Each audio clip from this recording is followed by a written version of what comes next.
എല്ലാവർക്കും നമസ്കാരം. രാഹുൽ മാങ്കൂട്ടത്തിൽ തന്നെയാണ് വിഷയം. എനിക്ക് കുറെ മെസ്സേജുകൾ വരുന്നത് കൊണ്ടാണ് ഇപ്പൊ ഇങ്ങനെ ഒരു വീഡിയോ ചെയ്യാനുള്ള കാരണം. അതായത് ഇപ്പം രാഹുലിന്റെയും ഒരു പെൺകുട്ടിയുടെയും കൂടെ നമ്മൾ കഴിഞ്ഞ കുറെ നാളുകളായി സോഷ്യൽ മീഡിയയിൽ കേട്ടുകൊണ്ടിരിക്കുന്ന ഒരു വോയിസ് മെസ്സേജ്. അത് പക്ഷെ അന്ന് കേൾപ്പിച്ചുകൊണ്ടിരിക്കുന്ന പെൺകുട്ടിയുടെ വോയിസ് കുറച്ച് നമുക്ക് വ്യക്തതയില്ലാതെയാണെങ്കിൽ ഇപ്പൊ അത് വ്യക്തമായിട്ടൊക്കെ നമുക്ക് കേൾക്കാൻ തുടങ്ങിയിട്ടുണ്ട്. രാഹുൽ വളരെ മോശമായിട്ട് ആ പെൺകുട്ടിയോട് സംസാരിക്കുന്നതും രാഹുൽ തെറി പറയുന്നത് സഹിതം നമുക്ക് ആ വീഡിയോയിൽ ഞാൻ ആ വോയിസ് ക്ലിപ്പ് കേൾക്കുകയുണ്ടായി. ഞാൻ വീണ്ടും എനിക്ക് മെസ്സേജ് ചെയ്യുന്ന ഈ കോഴിയെയും ഈ ഊളയെയും ഇങ്ങനെയുള്ളവനെയൊക്കെ ടീച്ചർ സപ്പോർട്ട് ചെയ്യുന്നല്ലോ എന്ന് ചോദിക്കുന്നു. ഞാൻ ദയവായി വീണ്ടും നിങ്ങളോട് പറയുകയാണ്, രാഹുൽ മാങ്കൂട്ടത്തിൽ കാണിച്ച ഈ പ്രവൃത്തിയെയോ അദ്ദേഹം എന്ന് പറയുന്ന ഒരു വ്യക്തിയെയോ ഞാൻ ഒരിക്കലും സപ്പോർട്ട് ചെയ്തിട്ടില്ല, അനുകൂലിച്ചിട്ടില്ല. അദ്ദേഹം ചെയ്തത് ഞാൻ പറഞ്ഞു, ഒരു ജനപ്രതിനിധി ആയിരിക്കെ കാണിച്ചത് നെറികേട് തന്നെയാണ്. പച്ച മലയാളത്തിൽ യാതൊരു തർക്കവുമില്ല. പക്ഷേ രണ്ടുപേർ സ്വമനസാലെ ചെയ്ത ഒരു കാര്യം പീഡനം എങ്ങനെയാകും എന്ന ഒരു ചോദ്യമാണ് ഞാൻ അവിടെ ചോദിച്ചത്. അതിനെ പീഡിപ്പിച്ചു എന്ന് പറയരുത്. അത് വിശ്വസിപ്പിച്ച് അല്ലെങ്കിൽ വഞ്ചിച്ചു, വിശ്വാസവഞ്ചന കാണിച്ചു. പിന്നെ ഭർത്താവുമായി അകന്നിരിക്കെ അല്ലെങ്കിൽ ഭർത്താവ് ഉള്ള സ്ഥിതിക്ക് ഒരു കുട്ടി ഉണ്ടായിരിക്കെ ആ ഇടയിൽ ആ ഗ്യാപ്പിലേക്ക് രാഹുൽ തള്ളിക്കയറി. അങ്ങനെ ഒരാളെ കയറ്റേണ്ട ഒരു ആവശ്യം വന്നു കഴിഞ്ഞാൽ അതിന് നിയമ നടപടികളുണ്ടല്ലോ. അത് ചെയ്തതിന് ശേഷം അതിനൊരു ഉറപ്പ് വരുത്തിയതിന് ശേഷം ആ കടന്നു കയറ്റക്കാരെ വലിച്ചങ്ങോട്ട് കയറ്റണം. അവിടെ സ്ത്രീകൾ സ്വന്തം വ്യക്തിത്വവും നിലപാടും ഇല്ലാത്ത ആവുന്നതല്ല ഈ പുരുഷന്മാർ മുതലെടുക്കുന്നത്. ഫെമിനിസം നമ്മൾ പറച്ചിലിൽ മാത്രം പോരാ. സ്ത്രീയെ, ഞാനും ഒരു സ്ത്രീയാണ്, നമുക്ക് എല്ലാവർക്കും ഒരു നിലപാട് വേണം, നമുക്കൊരു വ്യക്തിത്വം വേണം.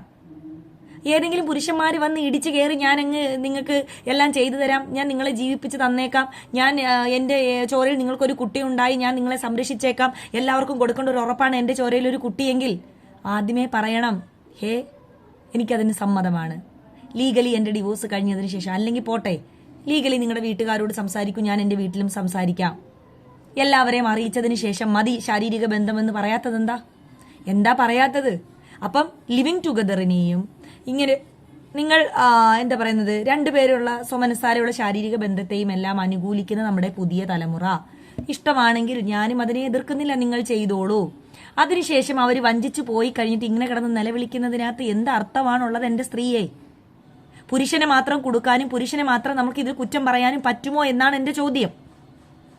ഏത് സ്ത്രീയുടെ മേളിൽ ഏത് സ്ത്രീയെ അടിച്ചമർത്താൻ ശ്രമിച്ചാലും ഏത് സ്ത്രീയുടെ മേളിൽ കൈവച്ചാലും ഞങ്ങൾ ശക്തമായി പ്രതികരിക്കുമെന്ന് ഘോരം സോഷ്യൽ മീഡിയയിൽ കിടന്ന് കുറെ സ്ത്രീകൾ പറയുന്നുണ്ട്. നിങ്ങൾ പ്രതികരിക്കണം, ഞാനും പ്രതികരിക്കും. പക്ഷേ ആരെങ്കിലും വന്നിങ്ങനെ ചിരിച്ചു കാണിച്ചു കൂടാ 1 വർഷമോ 2 വർഷമോ 6 മാസമോ താമസിച്ചതിന് ശേഷം അവരും എടുത്തിട്ട് ഇട്ടിട്ട് പോകുമ്പോൾ നമ്മൾ കിടന്ന് നിലവിളിക്കുമ്പോൾ അവിടെ ഇല്ലാതാകുന്നത് നമ്മുടെ വ്യക്തിത്വമല്ലേ, നമ്മുടെ നിലപാടുകൾക്കല്ലേ അവിടെ കോട്ടം സംഭവിച്ചുകൊണ്ടിരിക്കുന്നതെന്നാണ് എന്റെ ചോദ്യം. ഷഹനാസ് മേഡം പറഞ്ഞത് കണ്ടോ? അദ്ദേഹം എന്റെ എന്താ പറയുന്നത്, സുഹൃത്തായിരിക്കെ, എന്റെ ഇപ്പൊ പറയുന്ന നിലവിൽ പറയുന്ന സുഹൃത്തല്ല, പക്ഷെ പല കാര്യങ്ങളും മേഡം പറയുന്നുണ്ട്. അതൊക്കെ അദ്ദേഹത്തിൽ നിന്നും മേഡത്തിന് അനുഭവപ്പെട്ട കാര്യങ്ങളായിരിക്കാം ഷഹനാസ് മേഡം പറയുന്നത്.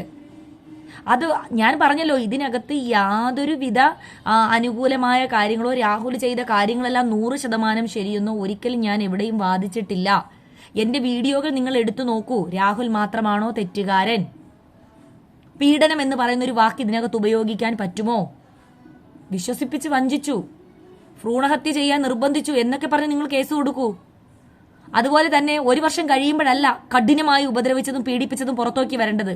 ഒറ്റ ദിവസം, ഒരു നേരം മാത്രമേ ഒരാൾക്ക് പീഡിപ്പിക്കാൻ പറ്റൂ. എന്റെ സ്ത്രീയെ, എന്റെ സ്ത്രീകളെ, എന്റെ ഫെമിനിസ്റ്റുകളെ എല്ലാവരും വന്നെന്ന് നോക്കുന്നു. ഇവിടെ ഈ ഊളകളെയൊക്കെ സപ്പോർട്ട് ചെയ്യുന്ന സ്ത്രീകളെന്ന് സപ്പോർട്ട് ചെയ്യും. സ്ത്രീകൾക്ക് വ്യക്തിത്വം നിലപാടും ഇല്ലാതെ വന്നു കഴിഞ്ഞാൽ നമ്മൾ സപ്പോർട്ട് ചെയ്യും, ചെയ്യേണ്ടി വരും, ചെയ്തു പോകുന്നതാണ്. ഞാനും ഒരു സ്ത്രീയാണ്. സ്ത്രീകളുടെ വില സ്ത്രീകളായിട്ട് തന്നെ കൊണ്ടു കളയുമ്പോൾ നമ്മൾ പിന്നെ എവിടെയാണ് സപ്പോർട്ട് ചെയ്യാതിരിക്കുന്നത്? നമ്മൾ എങ്ങനെയാണ് ഈ സ്ത്രീകളെ സപ്പോർട്ട് ചെയ്യുന്നത്? അപ്പോൾ പുരുഷനും സ്ത്രീയും ഒരുപോലെ തെറ്റ് ചെയ്യുകയും അതിനകത്ത് പുരുഷൻ ഒരാളുടെ മാത്രം, സ്ത്രീയെ വെളിപ്പെടുത്തുന്ന എങ്ങനെയാ? ആരുടെ ഇര? സ്ത്രീ ഇരയാവാനുള്ളതാണോ? എന്റെ ചോദ്യം അതാ. സ്ത്രീ എന്ന് പറയുന്നത് ഒരാൾക്ക് ഇരയാകാനുള്ള വസ്തുവാണോ? അതിജീവത എന്താ ഇതിന്റെയൊക്കെ ഒരു അർത്ഥം എന്ന് പറയുന്നത്? എന്റെ ഫെമിനിസ്റ്റുകൾ എനിക്കൊന്ന് പറഞ്ഞതാ. ഇരയെന്നും അതിജീവിത എന്നൊക്കെ പറയുന്നത് വലിയ ക്രെഡിറ്റ് ആണോ? എങ്ങനെയാണ് ഇരയാവുന്നത്? പീഡിപ്പിക്കപ്പെട്ടാൽ റേപ്പ് ചെയ്താൽ, സമ്മതമില്ലാതെ ശാരീരിക ബന്ധം നടത്തി ഉപദ്രവിച്ചാൽ ഇര. അത് അതിജീവതയാണ്, പീഡിപ്പിക്കപ്പെട്ടവളാണ്. പക്ഷെ സ്വമനസ്സാലെ കൂടെ പോയി കിടന്നതിന് ശേഷം പിന്നെ വഞ്ചിച്ചു, അയ്യോ എന്നെ പീഡിപ്പിച്ചു, അയ്യോ ഞാൻ അന്നേരം ഉറങ്ങിപ്പോയി, ഇപ്പോഴാ എനിക്ക് പീഡനം ഓർമ്മ വന്നത്. എന്നിട്ട് ഇപ്പോൾ 25,000 രൂപയും 5,000 രൂപയും ഇതാ സ്ക്രീൻഷോട്ടുകൾ വരെ പുറത്തു വന്നു തുടങ്ങി. ക്യാഷുകൾ അയച്ചു കൊടുത്തത് ക്രൂരമായി പീഡിപ്പിച്ച ഒരുത്തനാണോ 10,000 രൂപ നിങ്ങൾ അയച്ചു കൊടുത്തത്, 2,500 അയച്ചു കൊടുത്തത്, 1 ലക്ഷം രൂപ അയച്ചു കൊടുത്തത്? ക്രൂരമായി പീഡിപ്പിച്ച ഒരുത്തന്, മോശമായിട്ട് നമ്മളെ രൂക്ഷമായിട്ട് കുറച്ചു നേരം നോക്കിക്കൊണ്ട് നിൽക്കുന്നവന് നമ്മൾ 1 രൂപ കൊടുക്കൂ? അതൊക്കെ പറയൂ നിങ്ങൾ. അപ്പോ വിശ്വാസവഞ്ചനയാണ് അവിടെ നടന്നിട്ടുള്ളത്. അവിടെ വഞ്ചിക്കുകയാണ് രാഹുൽ മാങ്കൂട്ടത്തിൽ ചെയ്തിട്ടുള്ളത്. അപ്പൊ അങ്ങനെ പറഞ്ഞ് നിങ്ങൾ കേസ് കൊടുക്കണം. അങ്ങനെയാണ് നിങ്ങൾ പറയേണ്ടത്. നിങ്ങൾ ഇരയാകരുത്. ധൈര്യമായി പുറത്തു വരണം. ഞാനും അദ്ദേഹവും സ്വമനസ്സാലെ ഒരുമിച്ച് ജീവിക്കുകയായിരുന്നു. അതിനുശേഷം ഇന്ന കാര്യങ്ങൾ പറഞ്ഞ് എന്നെ വഞ്ചിച്ചിട്ടാണ് അദ്ദേഹം പോയിരിക്കുന്നത് പറഞ്ഞ് നിങ്ങളുടെ മുഖം കാണിച്ചുകൊണ്ട്, നിങ്ങൾ വീഡിയോയിൽ വന്നുകൊണ്ട്, അല്ലെങ്കിൽ നിങ്ങൾ മാധ്യമങ്ങൾക്ക് മുന്നിൽ വന്നുകൊണ്ട് നിങ്ങളുടെ മുഖം കാണിച്ചുകൊണ്ട് നിങ്ങൾ പരാതി കൊടുക്കണം. എന്തിനാണ് ഇരയെന്നും പറഞ്ഞു അതിജീവിതയെന്നും പറഞ്ഞ് നിങ്ങൾ പാത്തിരിക്കുന്നത്, മാറിയിരിക്കുന്നത്? പിന്നെ മാറിയിരിക്കുന്നതും പുറത്തു വരാത്തതും നിങ്ങളുടെ ഇഷ്ടം. നിങ്ങൾക്ക് പബ്ലിസിറ്റി പറ്റത്തില്ല. നിങ്ങൾ അങ്ങനെയാണെങ്കിൽ നിങ്ങൾ ചെയ്യേണ്ട ഒരു കാര്യം എന്താണ് നിങ്ങൾ ചെയ്യേണ്ടത്? നിങ്ങൾ കേസ് കൊടുക്കൂ. വിശ്വാസവഞ്ചന കാണിച്ചെന്ന് പറഞ്ഞിട്ട് നിങ്ങൾ കേസ് കൊടുക്കൂ രാഹുലിനെതിരെ. ഷഹനാസ് മേഡം വന്നിരുന്നു, കുറെ കാര്യങ്ങൾ പറഞ്ഞിട്ടുണ്ട്. അദ്ദേഹം അതിന് നിർബന്ധിച്ചു, ഇതിന് നിർബന്ധിച്ചു, അവിടെ പോയത് എന്തിനാണ്, തെളിവ് സഹിതം പറയാമെന്ന് പറയുന്നുണ്ട്, തെളിവ് സഹിതം വന്നിരുന്ന് പറയുന്നുണ്ട്. അതൊക്കെ നടക്കട്ടെ. അത് കണ്ണിക്കാൻ രാഹുലിന് പറ്റുമെങ്കിൽ ചെല്ലൂ.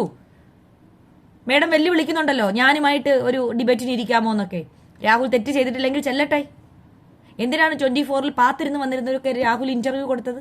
അപ്പൊ അതിനകത്തൊക്കെ രാഹുൽ വ്യക്തമായി പറഞ്ഞുകൊണ്ട്, ഒരു സ്ത്രീയുടെ സമ്മതമില്ലാതെ, ഒരു സ്ത്രീയുടെ അനുവാദമില്ലാതെ, ഒരു സ്ത്രീയുടെ കയ്യിൽ പോലും ഞാൻ സ്പർശിച്ചിട്ടില്ല എന്ന്.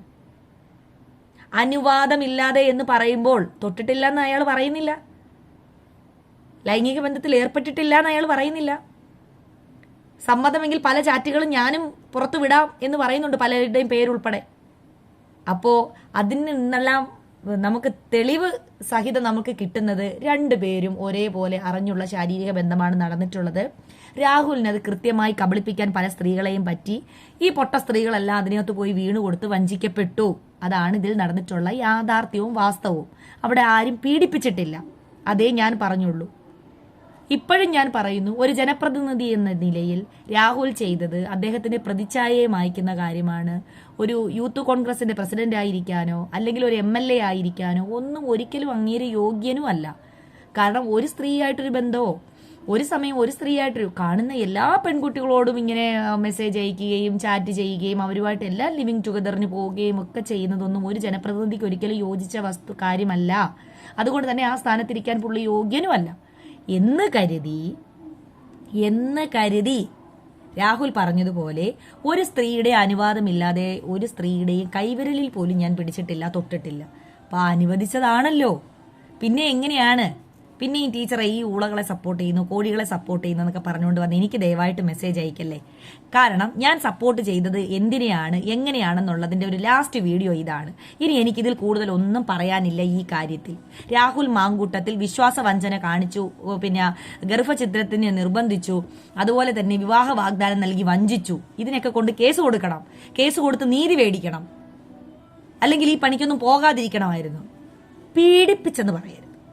പീഡനം ഒരിക്കലും ഇങ്ങനെയല്ല പീഡിപ്പിക്കുന്നത്. പീഡിപ്പിക്കപ്പെട്ട പെൺകുട്ടികളെ നിങ്ങൾക്കറിയാമോ? പീഡിപ്പിക്കപ്പെട്ട പെൺകുട്ടികളുടെ മനസ്സെന്താ നിങ്ങൾക്കറിയാമോ? പീഡിപ്പിക്കപ്പെട്ട പെൺകുട്ടി എങ്ങനെയാണ് ജീവിച്ച് മുന്നോട്ട് പോകുന്നതെന്ന് നിങ്ങൾക്കറിയാമോ? ആത്മഹത്യകൾ ചെയ്യാൻ എണ്ണി അവർക്ക് കാവലിരുന്ന ദിവസങ്ങളുണ്ട്.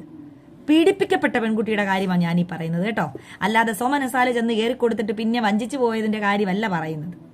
പീഡിപ്പിക്കപ്പെട്ട പെൺകുട്ടിയുടെ കാര്യമാണ് ഞാൻ പറയുന്നത്. നമ്മുടെ സിനിമാ നടി ഉൾപ്പെടെ, പേര് പറയുന്നില്ല, സിനിമാ നടി ഉൾപ്പെടെ എങ്ങനെയാണ് ആ പീഡനം അനുഭവിച്ചതെന്ന് നിങ്ങൾക്കറിയാമോ? ഈ പീഡനം എന്ന് രാഖി രാമാനി ഇങ്ങനെ പറയുന്ന എന്റെ പൊന്നു കേസ് കൊടുത്ത സ്ത്രീയെ, അത് പീഡനമല്ല കേട്ടോ. അത് പീഡിപ്പിക്കപ്പെടണം നിങ്ങൾ. അപ്പോഴേ അറിയൂ പീഡനം എന്താണെന്ന്. ഈ ചെയ്തത് പീഡനമല്ല. ഇത് നിങ്ങൾ ഒരുമിച്ച് ആസ്വദിച്ചതാണ്. ആസ്വദിച്ചതിന് ശേഷം നിങ്ങൾക്ക് പണി കിട്ടി, പുള്ളി പൊടിയും തട്ടിപ്പോയി. അതാണ് ഇവിടെ സംഭവിച്ചത്. Thank you.